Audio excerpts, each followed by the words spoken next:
Welcome to Coach's Corner, everybody. Thanks for watching the show. I'm your host, Coach Tripp, along with my buddy, Bill Pendock. Hey, Billy. Paulie, how are you? Awesome, baby. Awesome. Thanks for watching the show. This is the Four-Wheel Drive Show, Wednesday night. Every Wednesday night, we talk about some virtue, something happening on the field, off the field. We want to talk about good coaches, bad coaches, what's a good player, what's a bad player. Because here on Coach's Corner, we try to inspire and educate the mind to think, the heart to feel, and the body to act. That's right, Billy and I. This is a four-wheel drive, so as you can see, above me right there is Timmy Green. Right there is Blaze Winter. Right here, that's Jamie Kimmel right above me. Right here is Blaze, and there's Billy there. At their Syracuse days, that four defensive linemen all played in the NFL. Some were All-Americans, and what a D-line you guys had. Shout out to Blazer. He couldn't join us, but maybe someday we can get Timmy's on. Blaze was on Timmy Green's podcast, Nothing Left Unsaid. I forgot to ask him about how that went, but Timmy Green runs a good podcast with his son Troy, who moderates it. Have you seen any of his episodes? No, I haven't really. I've seen some parts of it. I really haven't watched the whole thing, but I know I know a couple people went and talked to him. I talked to a couple of guys that seen him in the past month and a half or so. So okay. I guess he's holding steady, and God willing, he's comfortable and everything is fine with him. Yeah, Blazer said he talked to him the other day, and he's trying new experimental drugs. That's right. Our former teammate at Liverpool High School, Timmy Green, All-American at Syracuse, the Rhodes Scholar at Syracuse, brilliant, has written 42 books. And Timmy's, I think he's trying a new experimental drug with ALS. On Monday nights here, we do a Good and Faithful Servant. We talk about faith, family, and football with Kerry Good because he's wisdom-filled. In his book, Good and Faithful Servant, he is confined to a wheelchair, obviously, and Timmy and him can't even talk. But AI technology has let them, the computer will spit out in their voice what they want to say. It's amazing technology, but I guess Timmy's is getting some early results in this experimental drug that he's using. I'm not sure. I'm sure Kerry Good, they're all pretty close together, all those guys, all the ex-athletes. Kerry Good, my teammate at Alabama, knows my teammate in high school, Timmy Green. They both have ALS, so they probably share information and ideas and wisdom with each other, but both of them are exceptional human beings. Right, Billy? Exactly. They got a lot more to offer than just what they put on the football field. I mean, there's right. a lot both of them can share. Yeah. So check out Monday Night Show, and Kerry and I deep dive into his book and take a couple chapters. But today we're going to tell about stories, what the impact of stories is. And as a coach, you should question yourself and say, can stories impact my players? Undoubtedly they can. Okay, ESPN television does a series of on a personal nature, get to know you, whether it's a player or coach, on their background and what they have been through, how they grew up, the obstacles and hurdles they had to overcome to reach their dreams. For the story to be impactful, for it to have meaning and perspective, you must be able to tie it in with which your players' younger generation can identify with. Okay. Those 30 for 30 documentaries are awesome because they do tell great stories. Everybody has a story. Most of them are really interesting if you listen. People love stories, right? Just look at the billions of books available in movies. Personally, myself, I prefer nonfiction books and movies, real life stories. I have a higher emotional interest in true stories. I read a lot of books and look for stories to tell my players when I coach. Kids love stories probably as much or more than adults do, okay? But how do you tell stories in a way that they can identify with, okay? You might talk about a famous person or even tell them your own story, okay? I use my experience and superimpose my players. And I would tell them my experiences at Alabama my junior and senior year. I told them about my senior year, the 1984 Iron Bowl, okay? against Auburn and Bo Jackson. I told them how I met Bo Jackson at the 50-yard line. Okay, he was this big, imposing, intimidating figure, 235 pounds. He ran a 4.3. And here I was, a walk-on, weighing in at 195 pounds, shaking his hand at midfield before the game. I had to have my mind mentally prepared to take this guy on. Okay, I was a 4 or 5 guy on a good day. Somehow our team beat him 17 that day. That's right. In another story, before a big playoff game at Catholic, I asked our starting strong safety, Mikey Neal. I said, Mike, how much do you weigh? He said, Coach, I weigh 189 pounds. I said, Mikey, you weigh the same thing I did when I took on the Heisman Trophy winner. I said, in this game coming up, it was a playoff game. I said, nobody outside this locker room thinks we can win this game. He said, I told him I wasn't intimidated by a bigger, faster, stronger opponent, and neither should you be. I'm no different than you guys, I told him. We went on to beat Trinity Christian in Jacksonville 17-15 as our strong safety, Mikey Neal, blocked a chip shot field goal for us to win the game. Here's the story within a story. We called timeout right before the field goal. Okay. And during the timeout, I reminded the kids that Trinity Christian's right wing steps out on the snap, creating a gap for his teammate. Okay. Mike was the toughest guy in our defense. So I told him to shoot that gap and lay out and block it. Well, Mikey almost ran past the kicker, Billy. The ball hit him in the mouth, knocked him out. When I got to him, the players in the crowd was going crazy when he blocked it and we won. They were trying to run on the field, but I was trying to go get Mikey because he was out laying on the ground. When I reached him, he was coming to a little bit, and blood was all over his mouth. And they knocked out a few teeth, and we found Coach Seibert found it in his jersey doing the. But that was the last, Billy. That was the last playoff game that Trinity Christian lost for the next 4 years. Wow. 4 state titles. We had no business being on the field with him, yet we won. You know, that's a story that the future players that when I tell them that if they're underdog, they pull out that story, right? Exactly. Pull out stories. I mean, that kid was. I mean, it's a great story. He was coming to, and we were helping him off to the sidelines, and teeth were out, and blood was rolling down him, and he's waking up and he's coming to. So he realized exactly what he did, right? He realized what he did, and I'm helping me and the trainer are helping him off the field, and he looks at his teammates, and they're going crazy around him, circling him, right? So he shakes us off and goes and runs to his teammates. It was the most beautiful thing I've ever seen. So those are the kind of stories that you can tell your kids that they can relate, especially if the scenario presents itself like in an underdog game.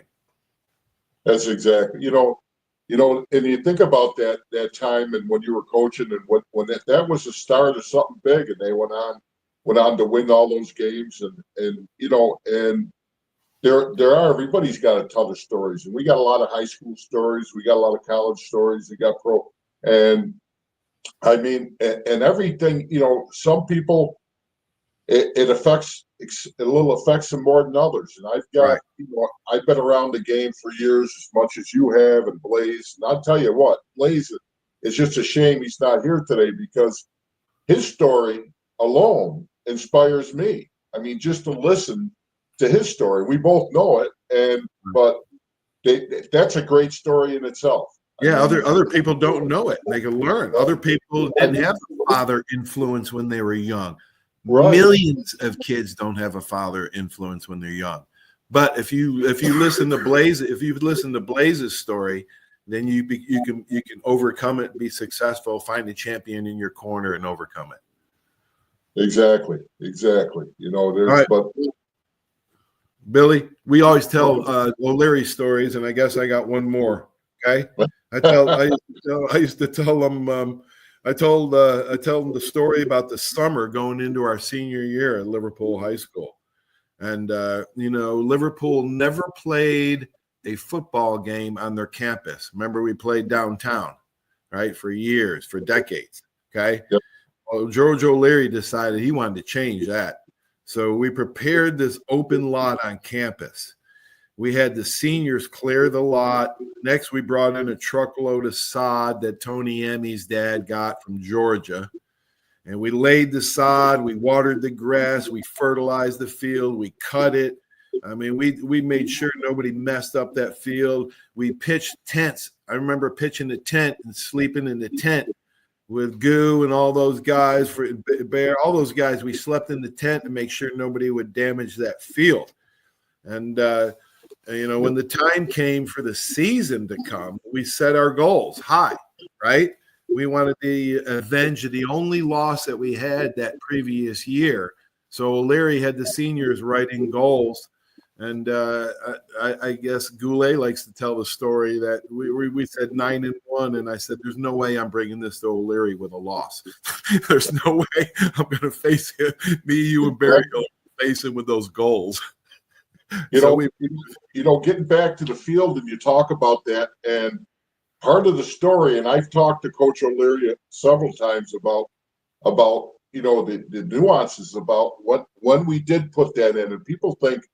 And a lot of us thought, we were high school kids. Let's face it. We were in the ages of 16 to 18, 15 to 17. And I'm thinking to myself, and I asked him this 45 years later, I mean, why are we sleeping in tents at night in the middle of a field where, who is going to steal the turf on our field? Now, Paulie, the goalpost has been up yet, right? So, and years later, it makes sense to me. If you think about when people came to play us at our home field, it was almost an insult for us to let people walk on our field. And when people think about home field advantage, that was home field advantage to the 10th degree, because we sweated on that field. We slept on that field. It was like you're guarding your home, but your garden, it was like our garden, our yard. It was like our backyard. But I mean, nowadays when you tell kids nowadays that story about putting in the field and home field advantage, no one understands what home field advantage really means. I mean, really means. You're talking about not letting any other team. And if you remember our senior year, nobody practiced or played on that field. I'm talking soccer, lacrosse, nothing. There was I think 5 nights out of the year something went on in that football field. And really? You will never ever see that in this day and age. Never. Billy, not only did we not lose a game on that field the whole year, we did not give up 1 point on that field.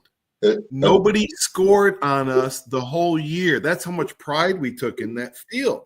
You could make a movie about something like this. That's what I mean. When you talk about stories to pass on to people, everybody talks about things like building a field or having people build a field, but when you talk about the reasons why, and why,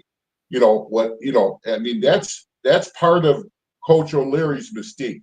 That's part of him foreseeing how to get in people's minds mentally. And that stays with me to this day, Yeah, let's talk about the Field of Dreams. That was the real life Field of Dreams right there, I remember my coaches telling stories, but for the coaches to have, but the coaches that may not have had playing experiences that they can draw from, a coach might ask out there, well, how can I tell some stories? Well, there are 1,000 good stories out there. You just have to use your imagination.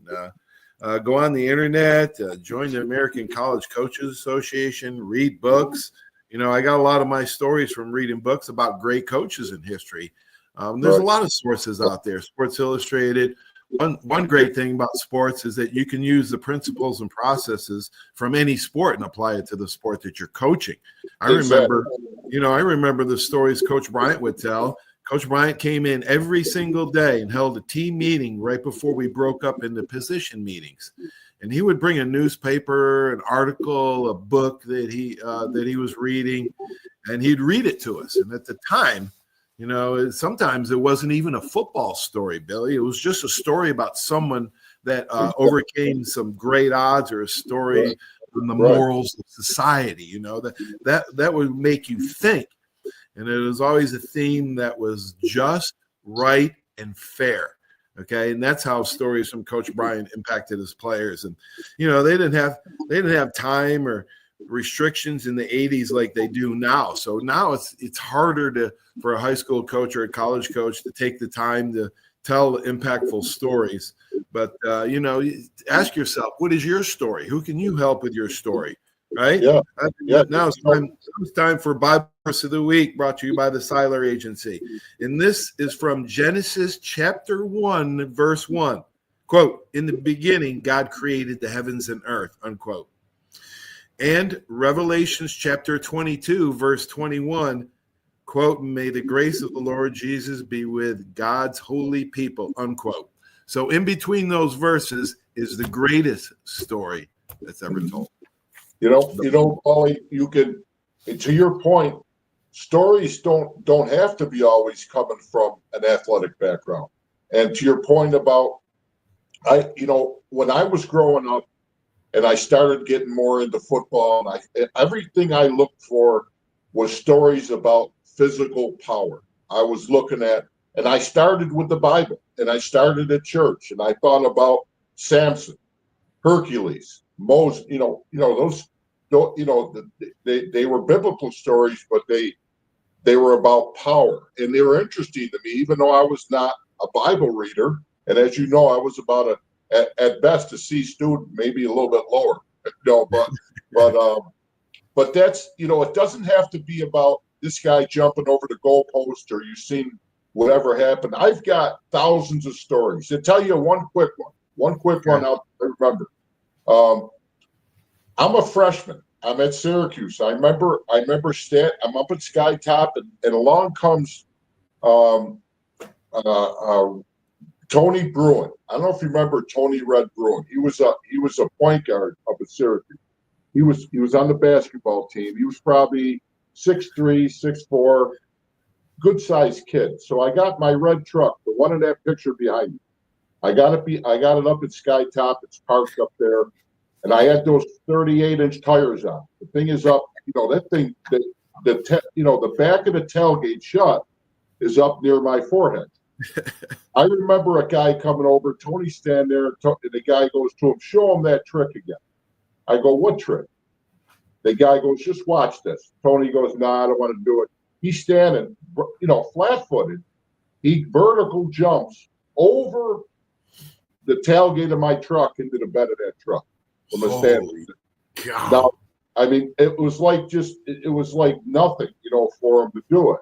But it's it's one of those stories that you remember for a long time, but you can pass on. But getting back to stuff like this, I mean, I've gotten many stories from my father. My father was very shy, never said much, but when he spoke, I listened, and those things always stuck in my mind, so on through everything, Well, stories aren't impactful if you don't listen. People get caught up in the talking so much about themselves or what they're doing, and they don't listen to the other person sitting across the table from them. So, why don't people just be quiet and listen to the other person's story once in a while, And it's just amazing to me if you don't have a good listener, the story gets lost. It goes one ear and out the other, right? But for stories to be impactful, some stories are remembered. Coach Bryant told so many stories, but I only, remember probably 10 or 20 of them. But, Larry just created his own stories. He didn't tell many stories. I'll tell Coach Seibert. Coach Seibert, George came to recruit a couple of our players at Catholic. George did recruit and sign. And he came to campus one time, and he's sitting in the office, and Coach Seibert says, Coach O'Leary. Coach Tripp tells more O'Leary stories than he does Bear Bryant stories. Well, you'd think O'Leary just got tickled to death. He just started laughing and laughing. It was hard to get him to laugh. I know. You got to kick out of that one. I mean, yeah, he you know, and like you said, to the point of listening, and you know, and I go back to Blaze's his story, and as he was growing up, and I think about how when we were all together our freshman year, and you know, and of course, you know, here's a guy, he's 6'2", 6'3", 6'4", and he's like 195, 200. And I'm looking at the guy going, what? He got off the wrong bus. What's he even doing here? I go, he must be looking for, you know, maybe OCC or something. I mean, he got off the wrong bus. And, you know, nowadays, you know, in this program that we do, I'm so thankful for this because I learned more about my best friend, it's Blaze, than I ever knew before. And I thought I knew Blaze. I'd known him for 40 years, 45 years. And it's incredible, his story. I can't tell your listeners enough if they get a chance to listen to his story. Yeah. And another one is Mark Merrill's story. I mean, Mark Merrill's unbelievable. It's unbelievable story. And we lived it. We lived it with him, most of it. People don't realize, you know, that Mark Merrill is what an angel he is on this earth, man. And he right. Oh my gosh, he wasn't a perfect person, believe me, man. He was right there with us doing stuff we weren't supposed to be doing. But his story, he's the number one school presenter in the world, in the country. You know, Paulie, Mark, I mean, we grew up with him a little bit back in high school, you know, back then. And I was lucky to hang out with him, and I worked, you know, we used to bounce together, all that stuff. And I mean, I'll say this to anybody, you know, the guy is a true friend. I mean, him and Joel, even his brother Joel. I don't know if you remember Joel. He was close to he was in our class. Just true, just down. I mean, you know, Mark, anytime, and I mean, you know, for his story, for people to listen and Blazes, you know, like that. I mean, that's got to give you, you know, somebody that's hesitant of where they want to go or how they want to come through life, or if they're worried about, they feel down, you know, nowadays depression is going on, you know, take this, take that, society, and you know, listen to some of these things that went on. Right. You know? Learn from them, learn how they help other people, helps yourself. You know, and when you're down and out, the best thing to do, and the Bible teaches you this, as a matter of fact, any problem that you faced here on earth can be found in the good book, in case you did not know. And everything's in there. So yeah, to help other people's help is going to help yourself. And that's what Mears did when his story. And just Google Mark Merrill. Google his story about his mother. That went viral. Millions and millions of people saw that.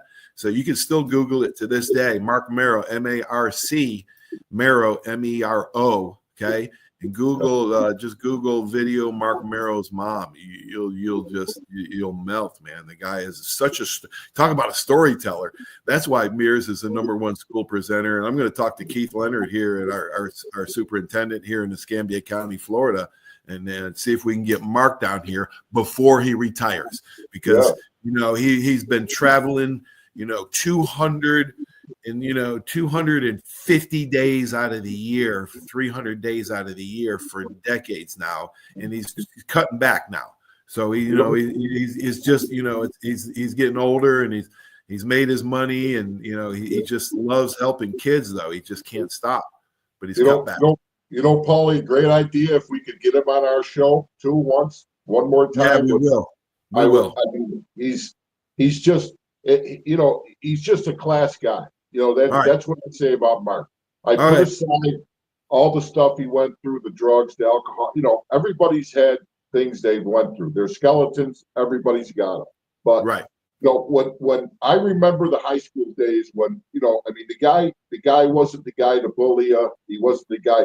You know, he was a good friend. to everybody. Oh, he was an anti-bullier. He would stop bullying. Matter of fact, I'll tell you a quick story. He won't want me to tell this, but I'll tell you a quick story. Now he gives anti-bullying rally speeches all across this world, not just the country.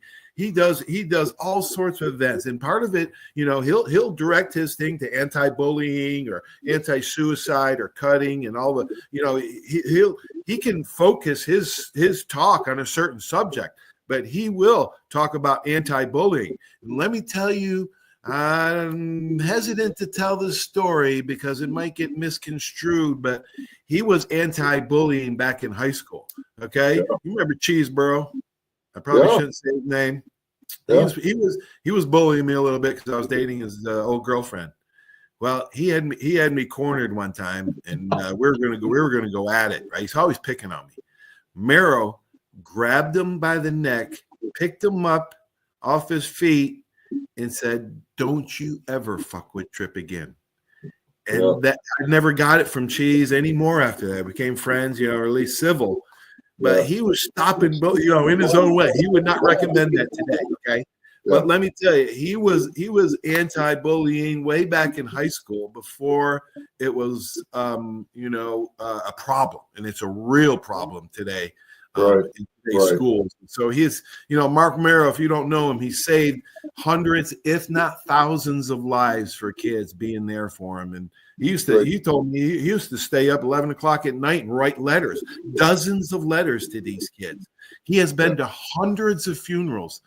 We, Angie and I complain we're getting older and we go to more funerals and weddings now of our friends and relatives, right? But think about going to hundreds of funerals like Mears has. Yeah. He's try that. He saved hundreds of funerals though. That guy. If I said one word about Mark, it's a class man. He's a class man. Beautiful angel on earth. Yeah, we'll get him on the show. Let's get him on the show next week. He'll come on. And again, I read people. I understand people. I know the way people are. I've been doing it. That was my job for 20 years. And the guy's just a straight shooter and a class guy. Yep, he is. Thanks for being here, Billy. Love you, buddy. No problem, Paulie. Peace, man. Have a great week. Absolutely. I'll see you soon.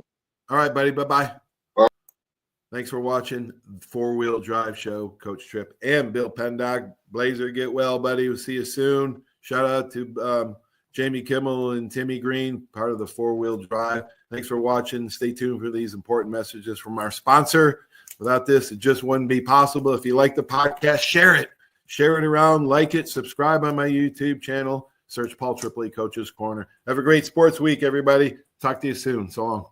There's a reason why Hill Kelly in Pensacola is the #1 selling Chrysler, Dodge, Jeep, Ram dealer between Jacksonville and New Orleans. While other dealers have taken advantage of a competitive market with higher prices, Hill Kelly has discounted prices to the lowest of the year. And Hill Kelly in Pensacola won't surprise you with excessive charges beyond the selling price. Come see why people from Milton, Pace, Foley, Bay Minette, Daphne, Gulf Shores, Mobile, and beyond are driving to Hill Kelly in Pensacola to buy their next new Chrysler, Dodge, Jeep, or Ram. At Hill Kelly, the bottom line price and your satisfaction are what really matter. So before you sign, check the bottom line and make the trip to Hill Kelly in Pensacola to see what true local ownership can do for you. At Hill Kelly Chrysler, Dodge, Jeep, Ram, Highway 29 in Car City, Pensacola. Or shop online 24/7 at HillKellyDodge.com. When it comes to bottom line pricing, nobody beats a Hill Kelly deal. Nobody.